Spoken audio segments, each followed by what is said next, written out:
मुझे कोई ऐसा किराया नहीं देना पड़ा। मैं रोमानिया बॉर्डर में जब एंटर किया उसके बाद से बस पासपोर्ट, वीज़ा और फ़्लाइट या फिर जिस भी चीज़ से साधन से मैं ट्रैवल किया तो उसका मुझे कोई खर्चा नहीं देना पड़ा।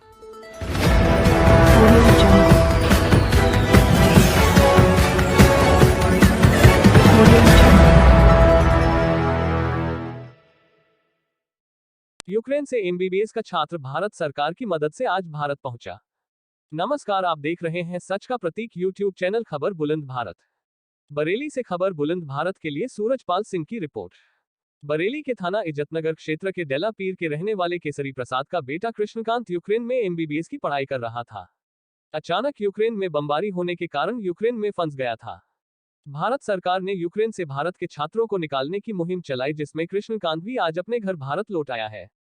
एमबीबीएस का छात्र कृष्णकांत ने बताया कि यूक्रेन से निकलने के लिए लगभग 13 घंटे चलना पड़ा था, तो कहीं जाकर बॉर्डर पार कर पाए। कृष्णकांत प्रसाद है। मैं यूक्रेन में इवानो फ्रांकोविच नेशनल मेडिकल यूनिवर्सिटी में एमबीबीएस की पढ़ाई कर रहा हूँ और मैं वहाँ पे चौथी ईयर का छात्र हूँ।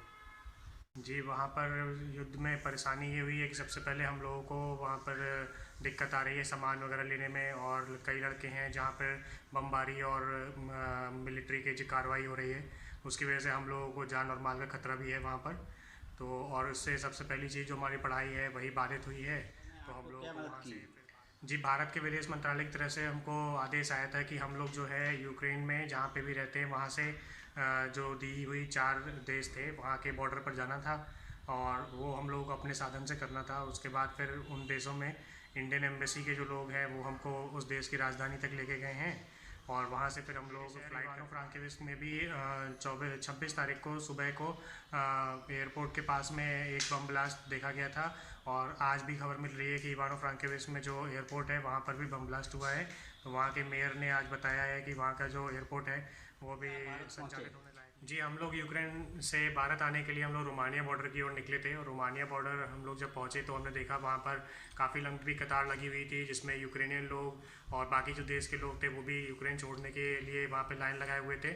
तो हम लोगों को भीड़ के चलते वहाँ से 15 किलोमीटर पहले बॉर्डर से हमें उतार दिया गया, और फिर वहाँ से हम लोग पैदल ही सफ़र करके हम बॉर्डर तक पहुँचे थे।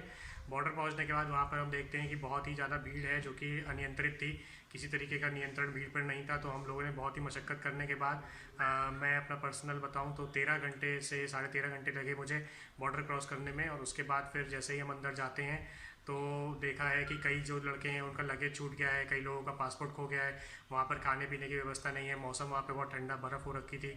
तो उस सब परेशानियों का सामना करना पड़ रहा था हम लोगों को। अंदर पहुँचने के बाद हम लोग जैसे ही अंदर एंटर किए बॉर्डर के, तो वहाँ पर इंडियन एम्बेसी के लोगों ने हमें बस में बिठाया, और फिर बस में बैठाने के बाद हमारा जितना पासपोर्ट और वीज़ा का काम था वो सब बस में ही हुआ है। और बस में ये सब काम होने के बाद हम लोगों को कोई तरीके का कोविड टेस्ट या फिर पीसीआर टेस्ट उन्होंने नहीं चेक किया हमारा। और उसके बाद फिर हम लोग दूसरी बस में बैठकर एयरपोर्ट तक गए थे, और कुछ बच्चे जो हैं वो एयरपोर्ट ना जा, क्योंकि फ़्लाइट इतनी सारी नहीं थी उस समय, तो कुछ बच्चे जो थे उनको एयरपोर्ट ना ले जाकर शेल्टर में रोका गया था, जिनसे वहाँ पे 3 से 4 दिन भी बच्चे वहाँ पर रुके हुए थे। उनकी कंडीशन क्या है? जी, वहाँ पर जो बच्चे फंसे रह गए थे वो पूरब की तरफ जो देश का रीजन है वहाँ पर काफ़ी सारे बच्चे फंसे रह गए थे, क्योंकि उस तरफ युद्ध के दौरान रेलवे ट्रैक या फिर सड़क मार्ग जो है वो सारे काफ़ी बुरी तरीके से प्रभावित हुआ है, तो काफ़ी सारे बच्चे वहाँ रह गए थे।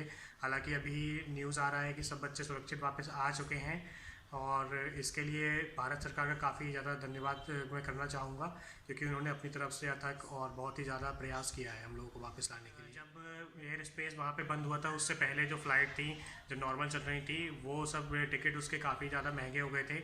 और लेकिन जब भी ये इवैक्यूएशन चालू हुआ भारत सरकार की तरफ से, तो जब हम रोमानिया या फिर जो लड़के दूसरे देशों के बॉर्डर पर जाने के बाद उनके एयरपोर्ट्स पर पहुँचे हैं, तो वहाँ से हम लोग कोई खर्चा नहीं आया है। वहाँ से हम लोग बस जो भी सर्विस हमको मिली है, रहने खाने की जो भी थी, वहाँ के लोगों की मदद से या फिर एम्बेसी की मदद से जो भी मिला है वो सब हमें फ्री ऑफ कॉस्ट था, और फ़्लाइट भी हमारी फ्री ऑफ कॉस्ट थी।